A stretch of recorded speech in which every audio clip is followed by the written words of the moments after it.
So you find yourself stranded on a desert island, with every gaming platform set up, all supplied with an infinite amount of electricity, but this island has no internet access at all. There's an unusual egg-shaped thing in the distance, so you go over to it and rub it, and poof! A genie pops out. You have 20 wishes. However, all 20 wishes can only be used to obtain games. 1 game per wish, and 1 game per franchise, the genie says. So what do you ask for? Here's my list of my top 20 games I want if I was stranded on a desert island. Minecraft isn't a game that I ever play single player, as there's always something I'd prefer to do than play single player Minecraft. Because of this, I've never actually done much in my own survival world. I've never defeated a Wither or the Ender Dragon.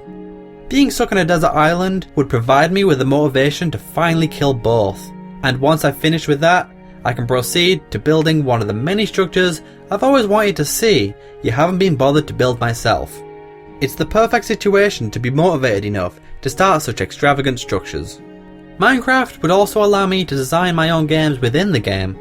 While I wouldn't have the satisfaction of sharing my creations with other people, this would certainly satisfy my craving to design games, to an extent at least. Since I'm currently at university doing a computer game design course, this aspect of Minecraft is perfect for me. Poi Poi 2 brings the rock and bomb throwing experience to life, and by that, I mean it's a good game. A futuristic fake killing sport is exactly what's needed, and the Poi Poi Cup is exactly that. While I enjoy Poi Poi, as evident by my review of it, Poi Poi 2 is better, with 10 levels instead of the original 6, and this time they're not all flat. Though each character only has 2 specials, instead of the original 5, there's a larger variety of them, and this time it's harder to upgrade them, making Poi Poi 2 a longer experience than the first game. Poi Poi 2 also has better AI, meaning it's more difficult, which I find results in a more enjoyable experience overall. Thankfully the island has a PS1 setup, because this game isn't compatible on PS2 or PS3, making it one of the only PS1 games not compatible on them consoles. By the way, Konami developed both Poi Poi and As Your Dreams, which is my number 18 spot on this list. This game can best be described as a mixture of many other things. It has the monster collecting mechanic from Pokemon, the village improving mechanic from Animal Crossing, and it's primarily a roguelike. These mechanics all add up to a game with an immense amount of content. Once you get bored of improving your town, you can try and collect all the monsters, and once you get bored of that, you can try and get all the ladies around town to fall in love with you. Yeah, you can end the game with 7 girlfriends all at once. Playa! Makai Kingdom is a Jushbrigger by Nipponichi, who are mostly known for developing the Disgaea series. The similarities are obvious. Makai Kingdom is pretty much just Disgaea without the grid. Of course, there's a lot more to it than that, but that's the most convenient way to describe it. Makai Kingdom, like Disgaea, has 9,999 levels, which on its own justifies the insane amount of content the game has. It truly lasts as long as you want it to, and in a desert island situation, that's exactly what's needed. Without a high quality 3D platformer, this list would be incomplete. While I could have picked a game like Super Mario Galaxy or Spyro the Dragon, Crash Bandicoot 3 seemed more suitable for a desert island situation because of the relics. With the game keeping track of the speed you complete each level, there's always motivation to come back and try and do better.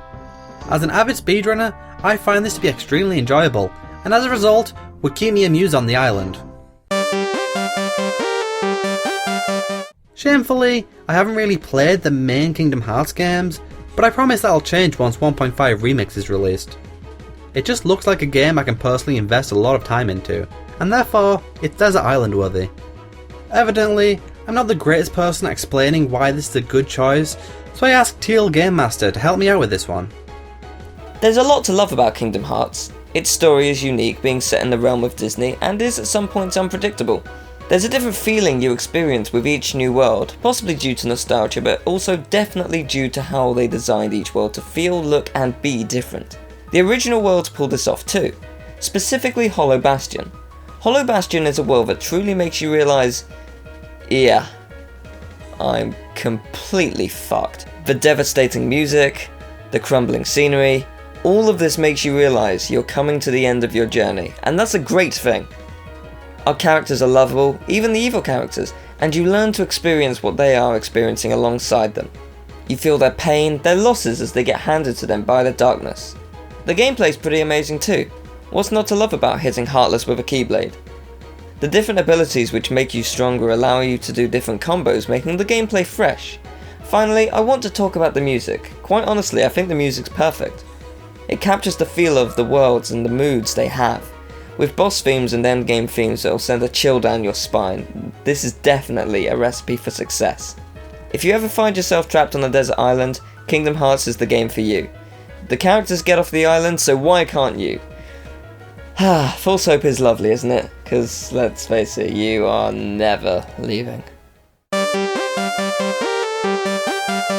Super Meat Boy is one of the very few games I've complete 100%, and I'd happily do it a second, third, fourth, fifth, and more times if I had the time to be bothered to do so.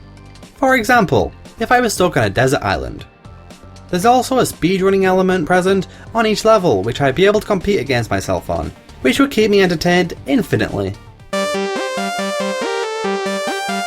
Shapes made of 4 coloured blocks like a T or a box fall down, and the objective is to complete lines with them. It's Tetris. While Tetris isn't the greatest game ever created, it's certainly one I find myself keep going back to. Since I'll be the only person I'll be competing with on the desert island, I'll always know that I have the potential to do better than my previous best attempt, and that fact will keep me trying to beat it. If you're stuck on a desert island, what's the one thing you obviously are going to want to do? If you didn't answer that question with Manager on Theme Park, then you're wrong, because that's exactly what you're going to want to do. Theme Park World is here to make your theme park managing dreams become a reality. Mario Kart Wii is probably the game that I performed best at my local gaming tournaments, coming first in 4 out of 4 of them, all consisting of about 16 people each. My winnings include an awesome Bowser figure, a Zelda keyring which I sold to a friend for £5, and a box of celebrations. I really enjoy playing this game even when I'm on my own, and the time trials will keep me occupied while I'm on the island. The Wii on this island has been hacked, just like my personal one has, meaning there's an extra 183 tracks to play. If 32 tracks can keep me entertained for 5 years, then 183 should theoretically keep me entertained for 28 years. Wow, 28 years. Wow. Much like with Kingdom Hearts, I haven't really played Final Fantasy X, and much like with Kingdom Hearts, that'll certainly change once I get my hands on the HD remake. I blame the PS3's lack of backwards compatibility for this, by the way. I played most of the other Final Fantasy games, all of which I've enjoyed, and all of which I've managed to spend a lot of time on, so really this was an easy choice for me. Tony Hawk's 2 is on this list for probably one of the more unique reasons. It introduced me to some of my favourite bands, including Bad Religion and Millencolin. The tracks included in this game will keep me somewhat sane, and also, the game's really enjoyable. Once I complete the game 100%, as with many of the games on this list, I can aim to get the high score on each level. No way! I can't believe this! A whole collection full of awesome platformers? Get a load of this! Sonic Mega Collection! It's no use trying to argue against the blast processing. Genesis does what Nintendo don't. This collection consists of all the best Sonic games, none of that Sonic Labyrinth crap. That's no good. Sonic's gotta go fast. Pingus! Since Mega Man 9 is my favourite in the series, it's the one on this list. With a large amount of stupidly hard challenges to achieve, this game has enough content to keep me playing for ages. Add on top of that the time trials and endless mode, and this game is full of desert island-y goodness. Since gaming will be the only decent form of entertainment on this desert island, it's important to vary things up as much as possible, so I don't get bored of gaming. Rock Band uses unique controllers, which will help me fantasize about being a badass guitar, drum, and keyboard tar thingy player, even though I lack any musical talent at all. Rock Band is also a good way on getting music onto the desert island, while still only having games, much like Tony Hawk's is. Since I'm alone on the island, there's nothing to worry about when it comes to embarrassing singing. Unlike with Mario Kart Wii, Super Smash Bros. Brawl is a game I compete in and don't do well at. Regardless of this though, it's still a game I enjoy, and rightfully so, because it's a good game.